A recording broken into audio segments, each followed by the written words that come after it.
Hey everybody, how is everyone? I hope everyone's fine. We're gonna keep going on with some bonding stuff. So last time we were talking about some exceptions to some of the octet rules, and I think we ended up with that free radical stuff, and we were talking about NO2 and those odd numbers of valence electrons. Right, so we're going to continue with that. And here are some atoms that tend not to follow the octet rule.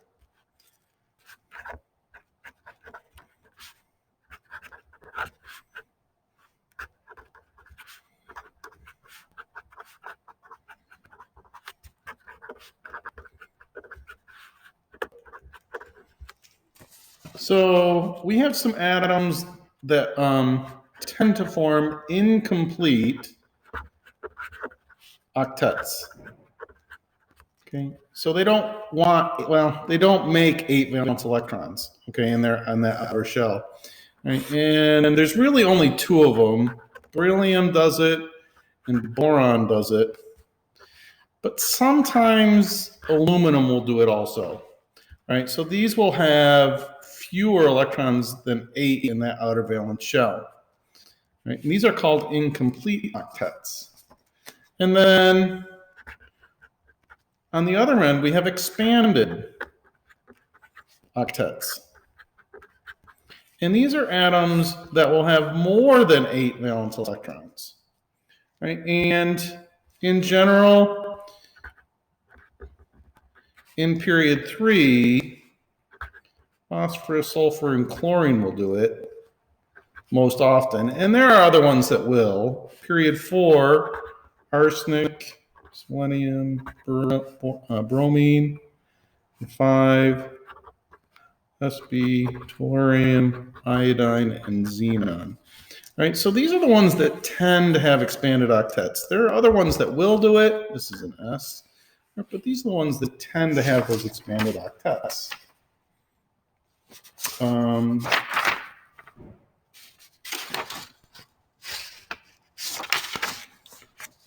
Let's see here.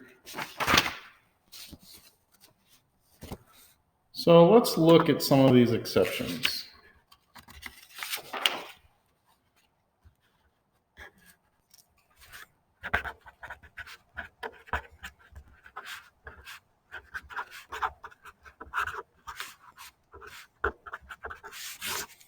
So first of all, I want to start by saying carbon, oxygen, and fluorine, no matter what, will always obey the octet rules. Always. All right. So if you ever have any of those in your structures, they're going to follow the octet rules.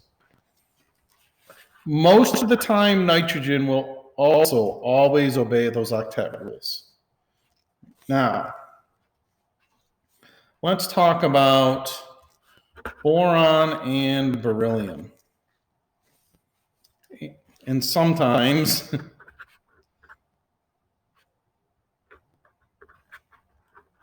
aluminum. These will often have fewer than 8 valence electrons.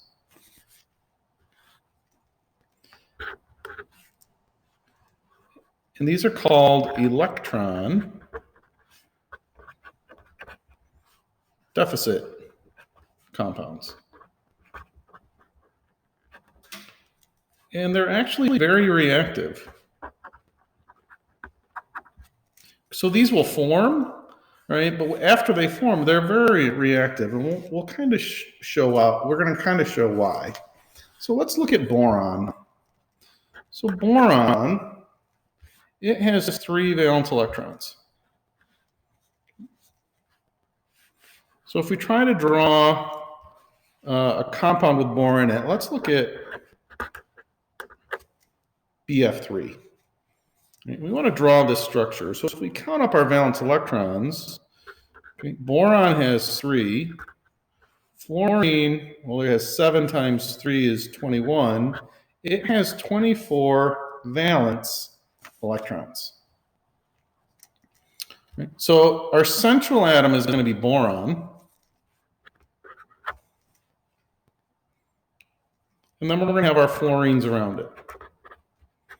And I didn't have to put them where I did. I could have put this one up here. All right, they could have been wherever, but that's what we did. Now, we just said that fluorine it doesn't break the octet rule. So it's going to have 8 valence electrons. It's going to gain an electron or share an electron with boron. All right, so each one of these is going to have 8 valence electrons.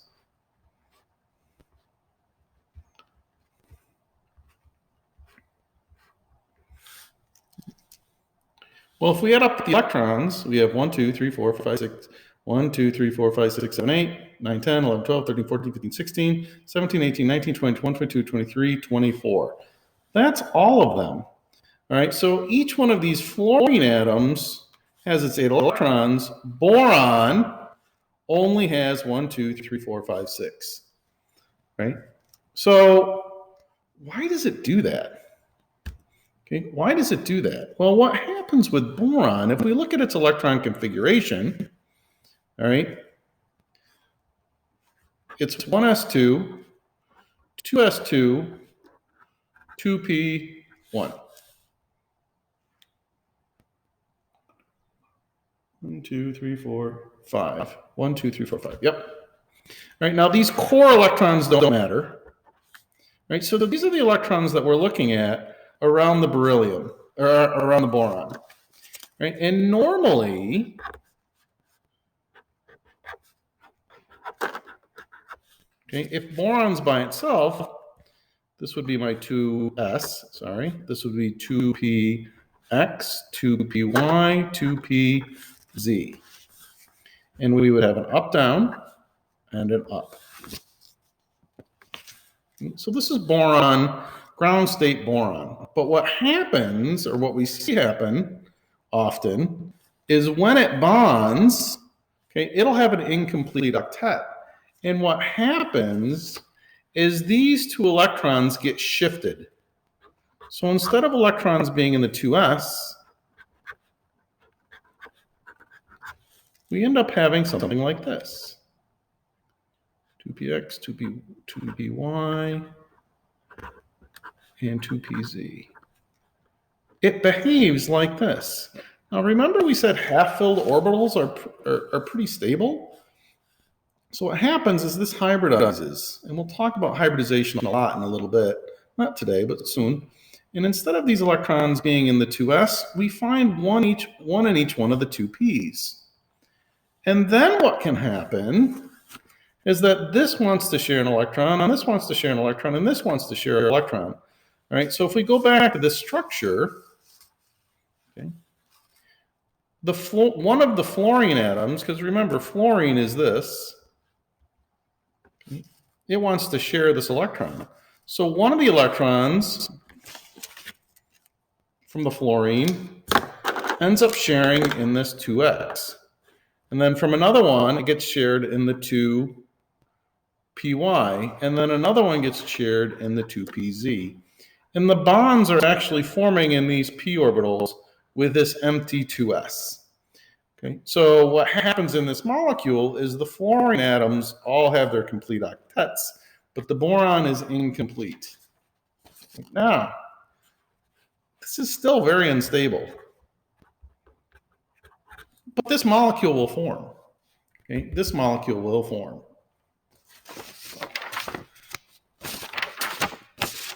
So what we often see, especially with compounds like this, all right, is they'll form, but then they're going to react with something else. So if we have that VF3,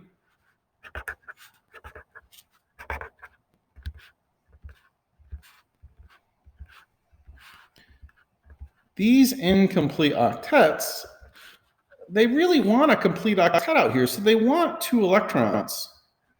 Right? So something like this might happen. If I have an ammonia, which looks like this,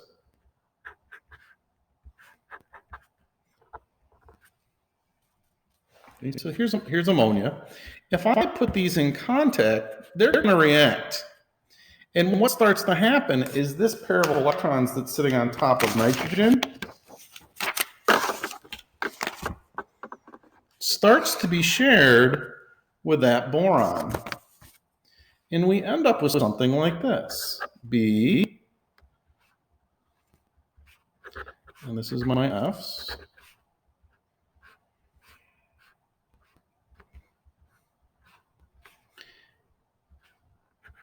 N, H, H, H. And it starts to share these electrons. So these two electrons are around the nitrogen right now, but they share with this boron and they form a bond. All right, now, this is a special type of bond. This is what's called a coordinate covalent bond. And a coordinate covalent bond forms when both of the shared electrons come from the same element. Right, so let's talk about that for just a second. So in the BF3, or in the bond between B and F, one of the electrons that's being shared comes from the boron, but the other one comes from the fluorine. Same thing here, one from fluorine, one from the boron, one from the fluorine, one from the boron. So these are being shared, and one's provided by the boron and one's provided by the fluorine. But when nitrogen comes on here, both of the electrons that are being shared with boron come from nitrogen. So if my nitrogen sits right here, both of those electrons come from the nitrogen. All right. When that happens, it's called a coordinate covalent bond. And this happens a lot in polyatomic ions. Okay, so we'll see this again when we talk more about polyatomic ions. All right. Now, where do these two electrons start to be shared in the boron? Well, if we go back to this, we have this 2s empty. Okay, we have this 2s orbital empty, and that's where they start to go in and be shared with the nitrogen. Okay, that's where the coordinate covalent bond happens. All right.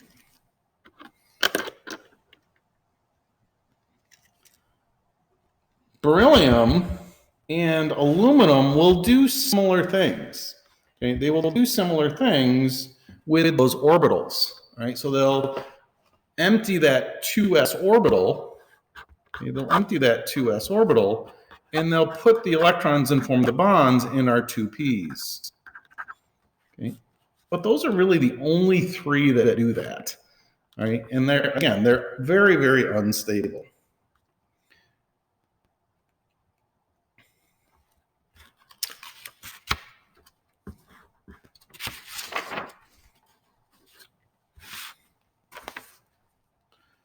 All right, we're doing numbers. Number 3. So our third period and heavier elements will often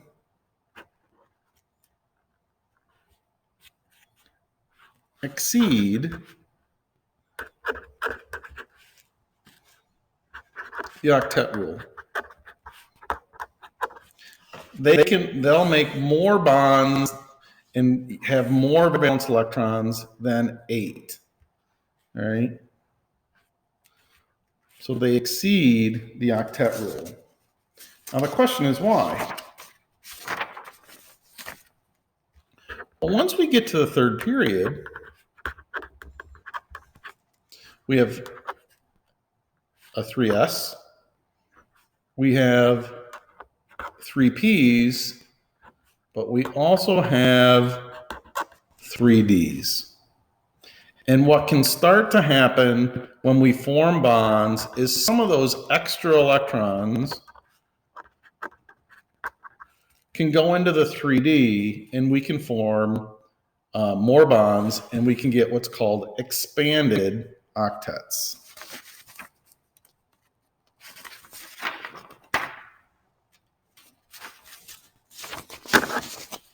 So a perfect example is SF6. So if we were to draw this dot diagram, okay, sulfur has 6 valence electrons, fluorine has 42, for a total of 48 electrons. Now, what's my central atom here? Well, sulfur is going to be my central atom. These 6 fluorines are going to go around it.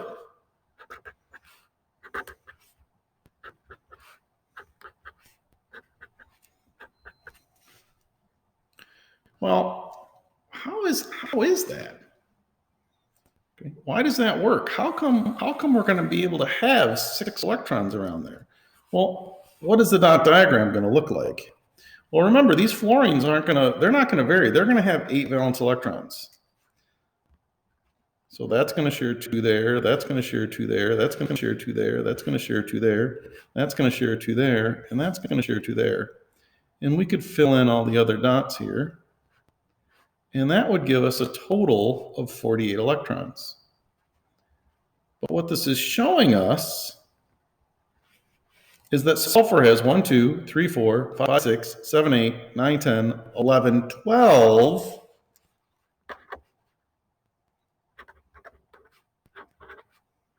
valence electrons. How the heck does that happen? Well, let's look at sulfur's electron configuration. 1s2, 2s2, 2p6, 3s2, 3p4. All right. Well, we don't really need to worry too much about these ones because these are our core electrons. So what does this look like? Well, we have 3s2, and then we have, this would be 3px, 3py, 3pz. And remember, we have these 5d orbitals.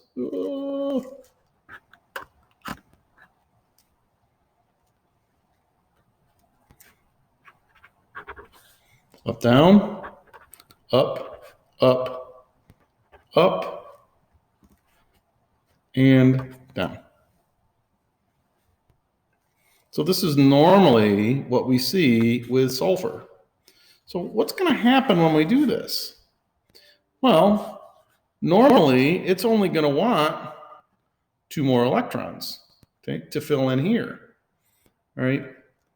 But what happens? We have all these extra d orbitals that we can also fill to make bonds. All right. And that's what happens, is it ends up using these d orbitals and filling in these extra pairs of electrons into these d orbitals. So right now we have 1, 2, 3, 4, 5, 6 electrons. Right? What happens when it goes and does this bonding with fluorine? I'm going to do this in a different color. It pairs up here, 7, 8, 9, 10, 11, 12. So it places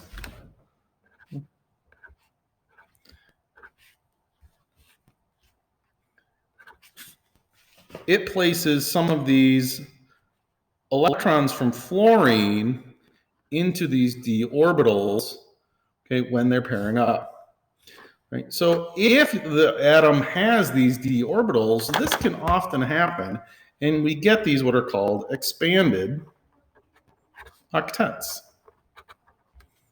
Okay? And they break the octet rule. All right, now, why can't we have this in the second PL? Okay, why don't we get expanded octets in the second PEL? There are no d orbitals.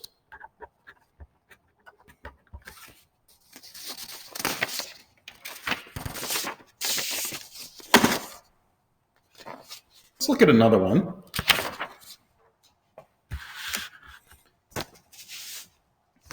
I want to look at PCl3 versus PCl5. And these are both molecules that occur.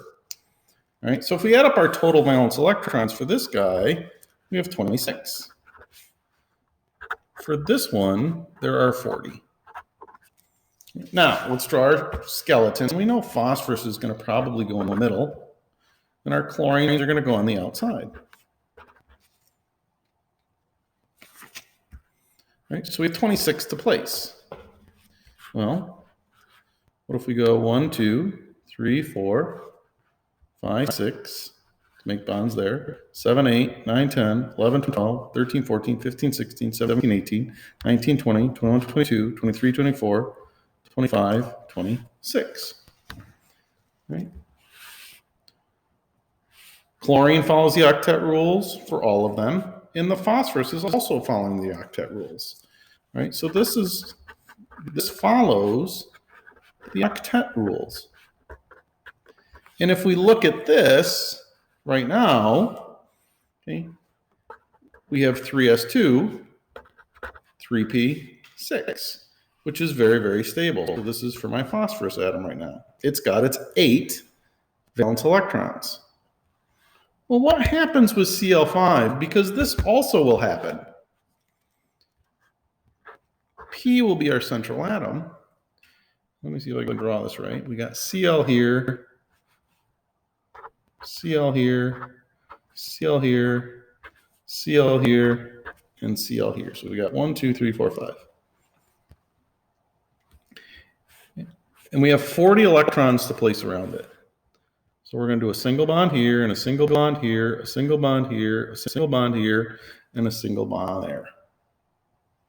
Right? And then we have to fill in. So we got 1, 2, 3, 4, 5, 6, 7, 8, 9, 10, 11, 12, 13, 14, 15, 16, 17, 18, 19, 20, 21, 22, 23, 24, 25, 26, 27, 28, 29, 30, 31, 32, 33, 34, 35, 36, 37, 38, 39, 40. Right, so now if we look at this structure, my chlorines are following the octet rule. But phosphorus right now, it has 1, 2, 3, 4, 5, 6, 7, 8, 9, 10 valence electrons. Well, how is that possible? Well, phosphorus is in that third principal energy level, so it has d orbitals.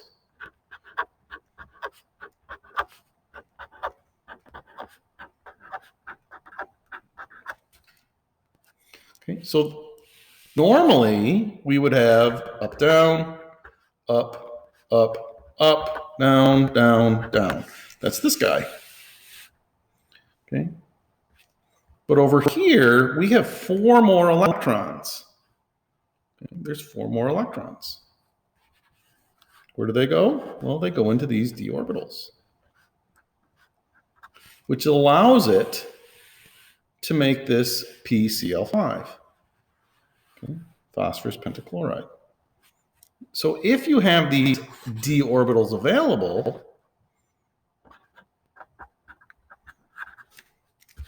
okay, they can make expanded octets. Okay. Now, if the Ds are full, or even half full, so we talked about these, if we had full d orbitals or half filled d orbitals, right, and this would be in our transition elements, remember those are going to play some different rules, all right? But in our main elements, you have these empty d orbitals where we can just kind of throw electrons in. Okay, we can throw electrons in, which gives us the reason for our expanded octets. All right?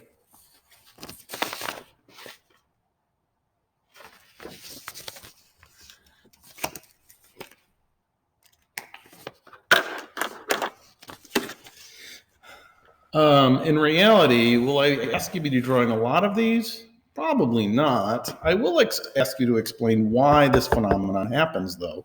All right, where we're talking about expanding into these d orbitals. All right, and there's some other things that we're going to get into with resonance and formal charge, all right, that will help us decide if the structure is good or not. So, next thing.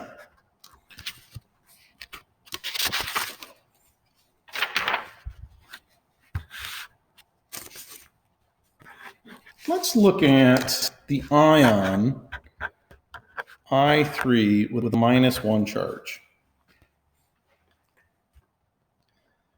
So normally iodine has 7 electrons, so that would be 7 times 3 is 21, but we have an extra one. So that means this ion has 22 electrons. Now, it's not diagram. The iodines in this ion are linear, they're straight across.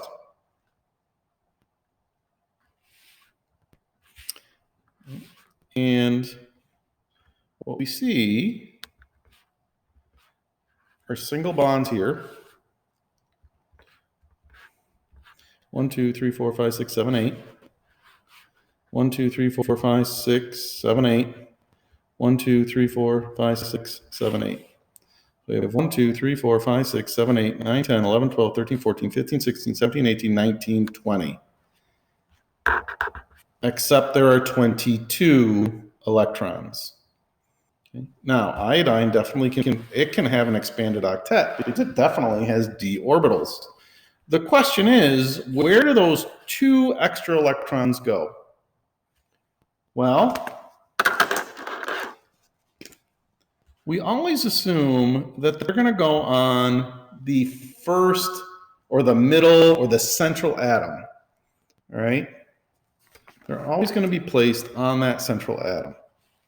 So if it is not clear which atom, oh, this is an ion, sorry. If it is not clear which atom gets the extra electron, we're just going to assume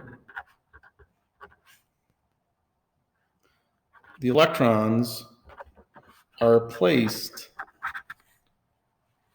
on the central atom. So we're not sure where those extra 2 electron goes in this iodine ion, right? So we're just going to assume that it goes on this middle I. Now we're going to be able to check this later on in the unit to see if we're right. Right, and then we're going to use something called formal charge eventually. We're just not quite there yet. I'm just trying to give you some examples of weird octets. All right, and this is another thing that can happen. So if you have this and you don't know where to put them, all right, and you're not sure, they'll always go on the middle one.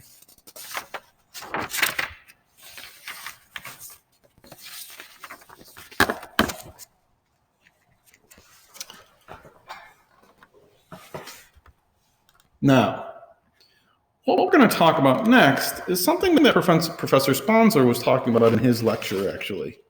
And I wish I could have talked about this before he met with you. All right, so remember he had this structure like this.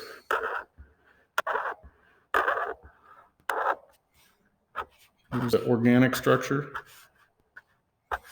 And it alternated double and single bonds.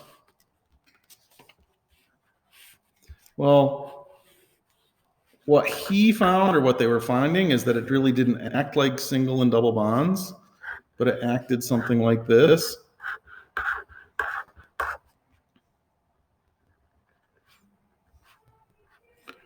Well, that's what we're going to talk about today. All right. So this is what he was talking about in his research. That they didn't see these alternating bonds, but he saw this one kind of bond thing, right? And this is called resonance.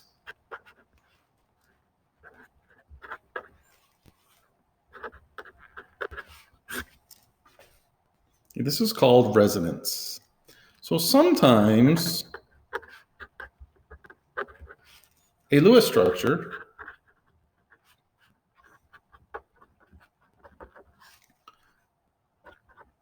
can have more than one valid structure.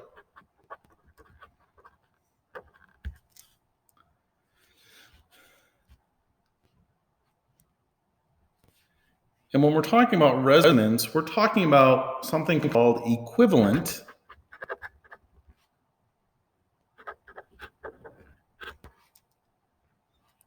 Lewis structures.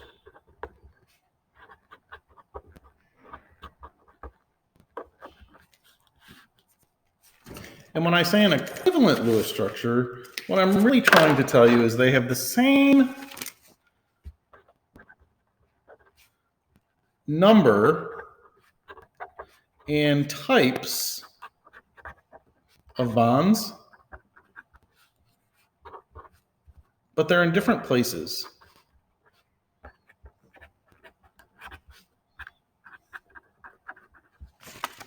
The bonds are in different places. And this is kind of where we lied to you in our regular chemistry class. So I kind of want to look at this. Okay, this is nitrogen trioxide. So here's my nitrogen, oxygen, oxygen, oxygen. Right? And there would be things off the oxygen, but this basic model.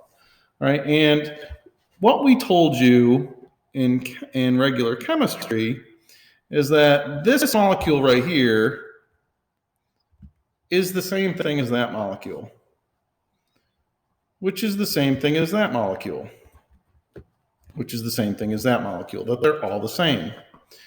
But in reality, that's not true. Position does matter, all right? So we will have some molecules in the compound that look like this, and then there'll be other molecules that look like this, and there are other molecules that look like this. And they are what are called equivalent Lewis structures. They all have 3 oxygen atoms. They all have 1 nitrogen atom. They all have 2 single bonds, and they all have 1 double bond. Okay, so they're made of the same stuff. Okay, but the bond is in a different place.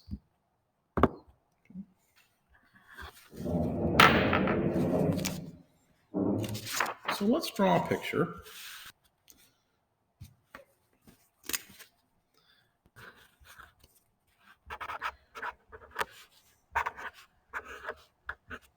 So we have the NO3 ion. I could draw it, and that's what this is. I could draw it like this. N, double bond, O, single bond O, single bond O.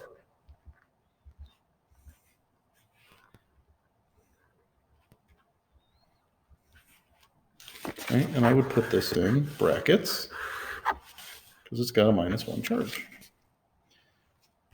I could also draw it like this.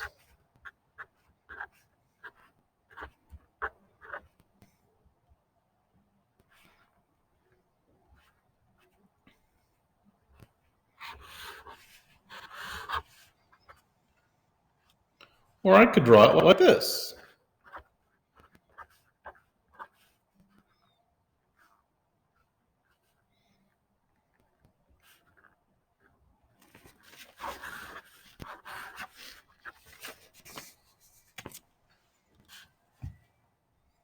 Well, when we look at this, okay, when we look at this, right, if we looked at the bonds, it would tell us something. So it turns out that single bonds are longer than double bonds.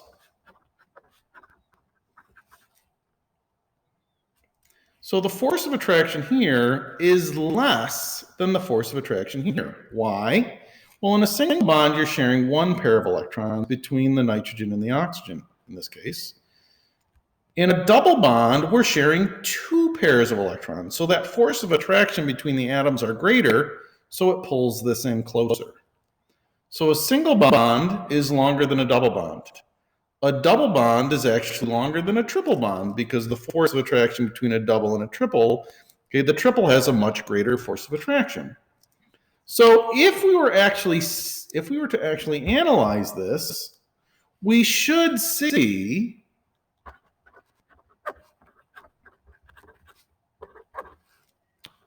a molecule with two long bonds and one short bond.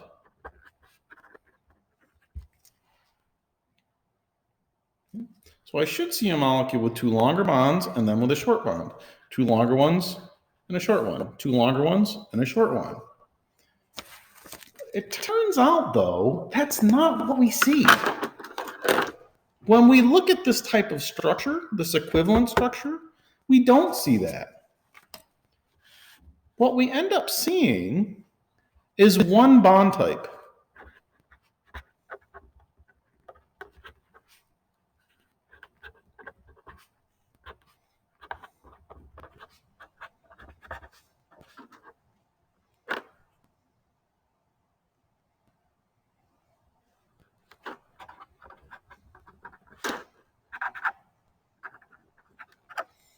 We only see one bond type. We don't see the length of a double bond. We don't see the length of a single bond. What we see is the bond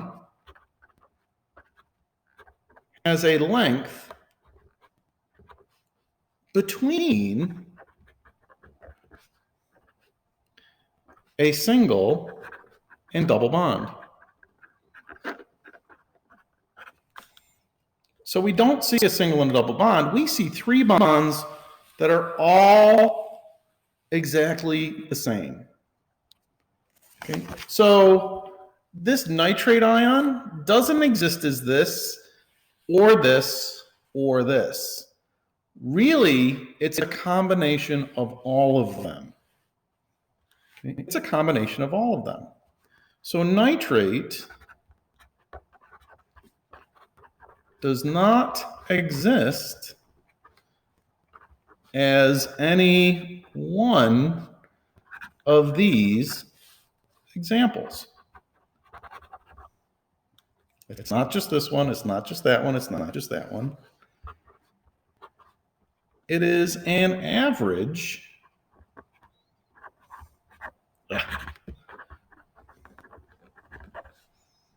of the three structures.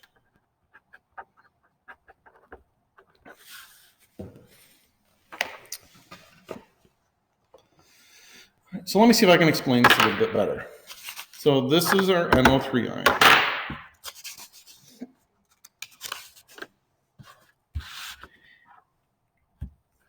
If we had NO3 and this bond was just moving around, if this double bond was flipping from there to flipping to there to flipping to there, what we would see, okay, we would always see two long bonds and a short bond. And that's not what we see. Okay? We don't see this bond moving around. We don't see the different bond lengths. We see one bond length. Right? And what happens is one of this pairs of electrons, and instead of staying stuck here, they're allowed to move to the different bonds. So there's two electrons being shared here, but they also can move over here and be shared here, and they can also move over here and be shared here. So they're what's called delocalized, and they're redistributed around the molecule itself. So instead of having a double bond here, all right, a third of the time they're here, a third of the time they're here, and a third of the time they're here. So instead of having a double bond and two single bonds, we have like a 1.5 year, a 1.5 year, and a 1.5 year, right? So we don't just necessarily really have double and single and double bonds. Okay, you're gonna, with these delocalized electrons, we're gonna kind of have like half bonds. Okay. So let's write this. The double bond is not flipping around the central atom.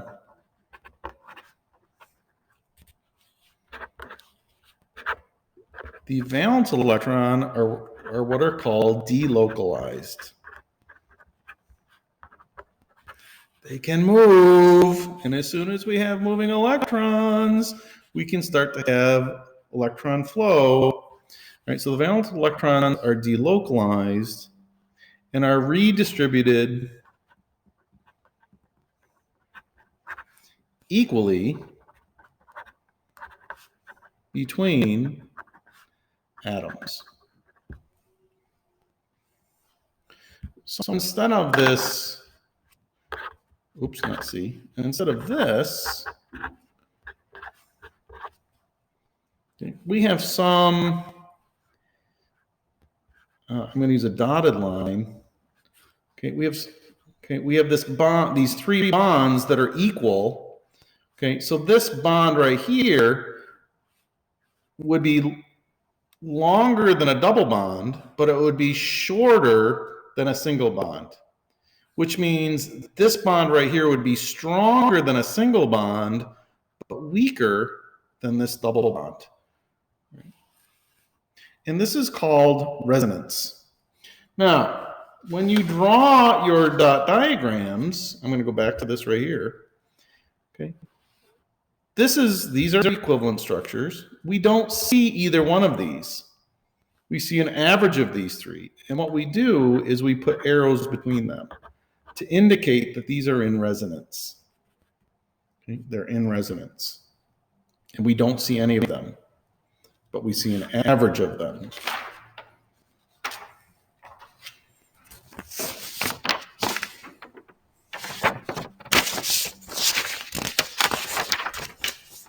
I want to show you another equivalence structure. Okay. I want to show you another equivalent Lewis structure. And we're going to look at the benzene ring. Okay, so this is a carbon ring.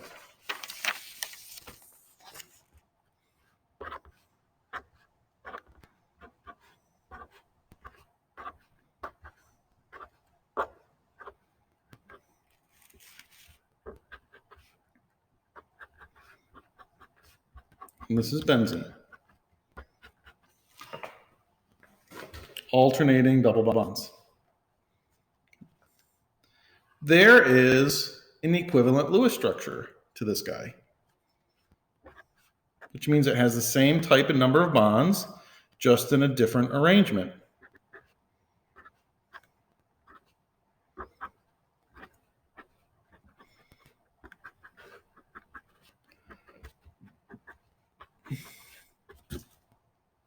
So this one, the double bond comes off the right, single, double, single, double, single.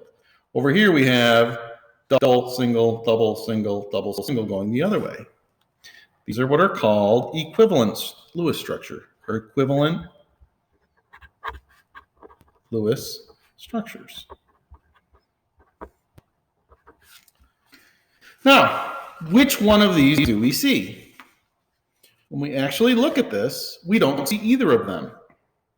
Right? We would expect, if this is the one that we would see, we would expect to see a short bond, a long bond, a short bond, a long bond, a short bond, a long bond, and vice versa over here. We don't see that. Okay? What we see is something like this. And I'm going to use that dotted line again.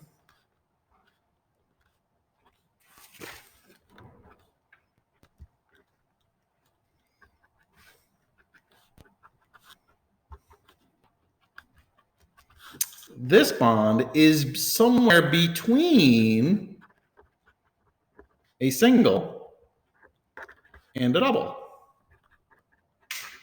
Okay, so it's shorter than a single, but it's longer than a double, right? So what we see is an average of these two, okay? We see an average of these two. So we don't see this double, single, double, single, double, single, right? What we see are 6 bonds that are all the same size, okay? All the bonds appear to be the same. And what happens is the electrons are delocalized, right? They're not stuck here, okay? They actually can move throughout the whole structure. So now, when we draw benzene, this is the symbol for benzene.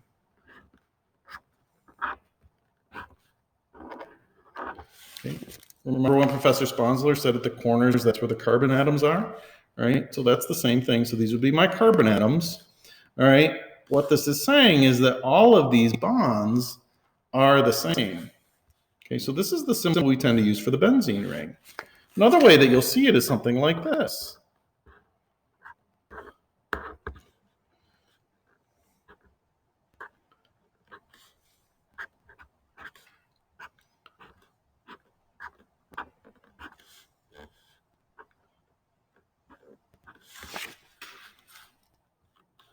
Okay, so indicating that we start with a double bond here, single bond, double bond, single bond, double bond, single bond. And then this is the reverse over here. But you see the arrow between them saying, hey, look at this is in resonance. So this is another example of a benzene ring, and these are in resonance. Now, this plays right into what Professor Sponsler's research is. Remember, he said, look at, we have this long chain that he's putting together, and they're supposed to see this. Double bond, single bond, double bond, single bond, double bond, single bond, double bond, right? But we're not, okay? But what happens is we don't see this. We see this.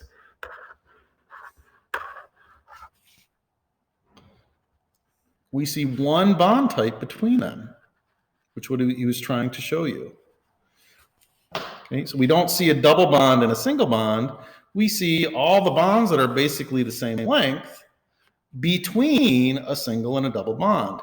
And those electrons become what are called delocalized, and they can move, which is why it'll conduct electricity.